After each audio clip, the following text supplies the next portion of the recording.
இன்றைக்கி நிறைய பேருடைய ஜெபம் தேவையின் அடிப்படையில் இருக்குது. ஜெபத்தில் போய் உட்கார்ந்தாலே அவ்வளோ கஷ்டமாக இருக்குது. கொஞ்ச நேரம் கூட ஜெபம் பண்ண முடியலை. நேரம் இல்லாதது 2 டிஸ்டர்பன்ஸு, மைண்டு டிஸ்டர்பன்ஸ், ஆட்கள் டிஸ்டர்பன்ஸ் 2வது. நேரம் இல்லாதது, ஆட்கள் டிஸ்டர்பன்ஸ் அது வேறு. மைண்டு டிஸ்டர்பன்ஸ் தான் இன்றைக்கி நிறைய.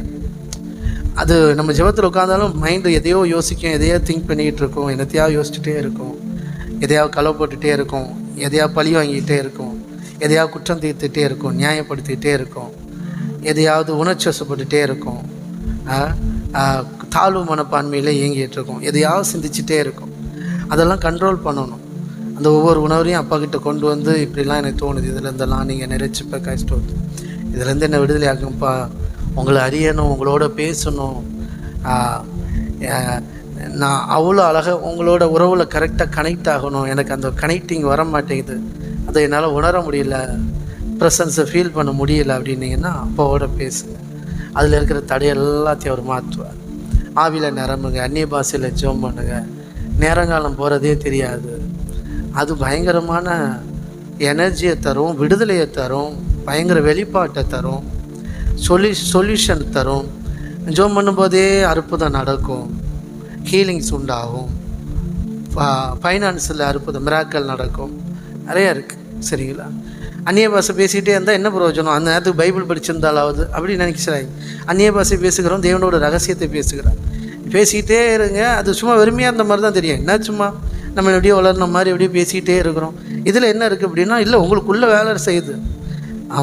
உங்களுக்குள்ள ஆவி மண்டலத்தில் பயங்கரமான காரியங்கள் நடக்குது. சரிங்களா? நீங்கள் ஆவியில் நிரம்பி அந்நிய பாஷையில் ஜெபம் பண்ணிகிட்டே பேசிகிட்டே இருக்கும்போது பேச பேச பேச பேச உங்களுக்கு தேவனுக்கு இருக்கிற அந்த கேப் எல்லாம் உடையும். உங்களுக்கு தேவனுக்கு இருக்கிற அந்த மனஸ்தாபங்கள், தவறான நம்பிக்கையெல்லாம் உடையும். உங்களுக்கு தெரியாது. புரியுதுங்களா? ஆமாம், தேவனோட ரகசியத்தை பேசுகிறீங்களா? அப்போ என்ன பண்ணால் அவரும் உங்கள்கிட்ட ரகசியம் பேசுவார். அதனால் ஆவியில் நிரம்பி ஜபிக்க உங்களுக்குள்ள உணர்வு ஏற்படும். உங்களுடைய இருதயம் லேசாகும், தேவ அன்பு ஊற்றப்படும், நிறைய காரியங்கள் நடக்கும். சரிங்களா? வெளிப்பாடுகள் உண்டாகும், தீர்க்க தரிசனம் உரைப்பீங்க, அப்படிலாம் நிறைய நடக்கும். அதெல்லாம் அப்படியே நீங்கள் தொடர்ந்து ஜெபம் பண்ணும்போது, அன்றைக்கி நம்ம பார்த்தோம் சண்டே கூட, ஒரு போர் போடுற மாதிரி தான். முதல்ல போடும்போது அப்படி ரொம்ப உதறும், ரொம்ப கஷ்டமாக இருக்கும், ஸ்ட்ரகிளாக இருக்கும். அப்புறம் போ கொஞ்சம் நல்லா அப்படி ஸ்மூத்தாக போகிற மாதிரி இருக்கும். அப்புறம் மட்டும் பாறை வந்ததும் ரொம்ப கடினமாக இருக்கும். அப்படி கொஞ்சம் கடினமான நேரம் தான் தூக்கம் வர்றது, டிஸ்டர்பன்ஸாக ஏதாவது தோன்றது, வைக்கிறதுலாம். அதையும் உடைச்சிட்டு உள்ளே போயிட்டிங்கன்னா உள்ளேருந்து அழுக்கெல்லாம் வெளியே வர ஆரம்பிச்சிடும். அதான் அந்த ஃபீலிங்ஸு, உணர்வுகள், கவலைகள், கஷ்டங்கள், நமக்கு இருக்கிற இந்த பிளாக் ஹோல், எதெல்லாம் ஊக்கம் மாட்டி வச்சுருக்கிறோமோ இருதயத்தில், எந்த பிரச்சனையெல்லாம், யாருடைய பிரச்சனையெல்லாம் மாட்டி வச்சுருக்கோம், அதெல்லாம் வரும்போது அப்படியே அப்பாக்கிட்ட சொல்லி அப்படியே ரிலீஸ் பண்ணி விட்டுறணும். அதுக்கப்புறம் அதை பார்க்கவே முடியாது நீங்கள். அதுக்கப்புறம் அது உங்கள் இருதயத்தை போட்டு பாரத்தோடு அமுக்காது. அந்த பாரம் உங்களை விட்டு நீங்கிடும். எப்படி உங்கள் ஹார்ட்டில் ஒரு பின்னை அடித்து அதில் ஒரு கூடைய ஒரு பாரை வெயிட்டை தொங்க போட்டுருந்தோம்னா, நிறைய தொங்க போட்டிருந்தோம்னா அதான் பாரம். உங்கள் ஹார்ட் அப்படியே பாரத்தை சுமந்துட்டுருக்கும். சரிங்களா? வசனம் இருக்கு இல்லையா? வருத்தப்பட்டு பாரம் சுமக்கிறவர்களே அவர் தலையிலேயே சுமந்துட்டு இருந்தாங்க, நெஞ்சில் சுமந்துட்டு இருந்தாங்க.